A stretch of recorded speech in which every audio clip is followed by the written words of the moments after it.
এই গল্পটা আমি সব জায়গায় বলি। একটা ছোট এক্সপেরিমেন্ট আজকে আপনারা করতে পারেন।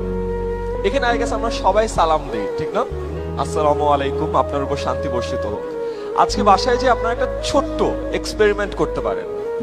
আমরা সচরাচর কিছু মানুষকে কিন্তু সালাম দেই না, যেমন আমাদের সিএনজি মামা, রিক্সাওয়ালা মামা, আমাদের টঙের মামা, বাসের কন্ডাক্টর, বাসের ড্রাইভার, উবার পাঠাওয়ের ড্রাইভার বা রাইডার, আমাদের বাসায় যে মহিলাটা কাজ করে বা আমাদের বাসার দারোয়ান, এই মানুষগুলোকে কিন্তু আমরা সচরাচর সালাম দেই না। আজকে বাসায় যে একটা ছোট কাজ করে, আপনার দারোয়ান কিন্তু আপনাকে প্রতিদিন সালাম দেয়, ঢুকতে সালাম দেয়, বেরোতে সালাম দেয়, যে সালাম স্যার, সালাম স্যার, সালাম স্যার। আমরা কিন্তু অনেক সময় তার সালামের উত্তর নেওয়ারও প্রয়োজন বোধ করি না, তাই না? আজকে ছোট্ট একটা কাজ করেন, বাসায় যে আপনার দারোয়ানকে আপনি সুন্দর করে একটা সালাম দেন, যে আসসালামু আলাইকুম মামা, কেমন আছেন? এবং মজার ব্যাপার হলো আপনি অবাক হয়ে তাকিয়ে থাকবেন যে আপনার দারোয়ান অবাক হয়ে গেছে।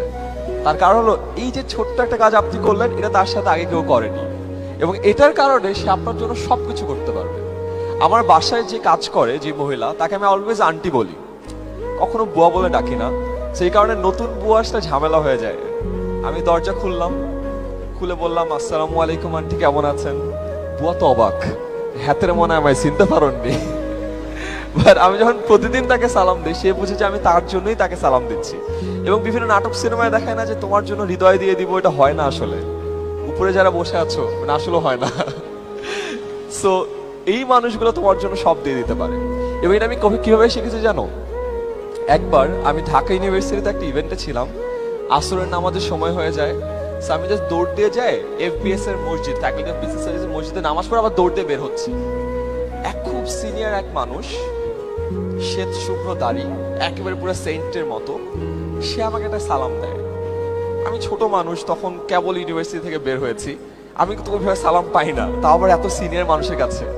আমি আবার তাকে সালাম দিই, আসসালামু আলাইকুম স্যার, কেন সালাম দিয়ে অভ্যস্ত। একটু থতমত খেয়ে যাই। সে আমাকে বলে যে বাবা কি অবাক হলে? আমি বললাম যে জি স্যার, একটু অবাক হয়েছি।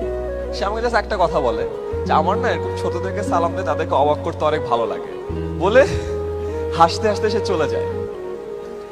2 বছর পর, পুরো 2 বছর পর আমি একটা জিনিস অনুধাবন করেছি। ওই মানুষটা ওই দিন আমাকে ছোট্ট একটা মিথ্যা কথা বলেছিল।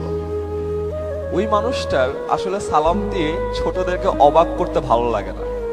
ওই মানুষটা আমাকে ওই দিন একটা জিনিস শিখিয়েছিল, যে সালাম ছোট হও বড় হও সবাইকেই দেয়া যায়, এবং সম্মান সবারই প্রাপ্য।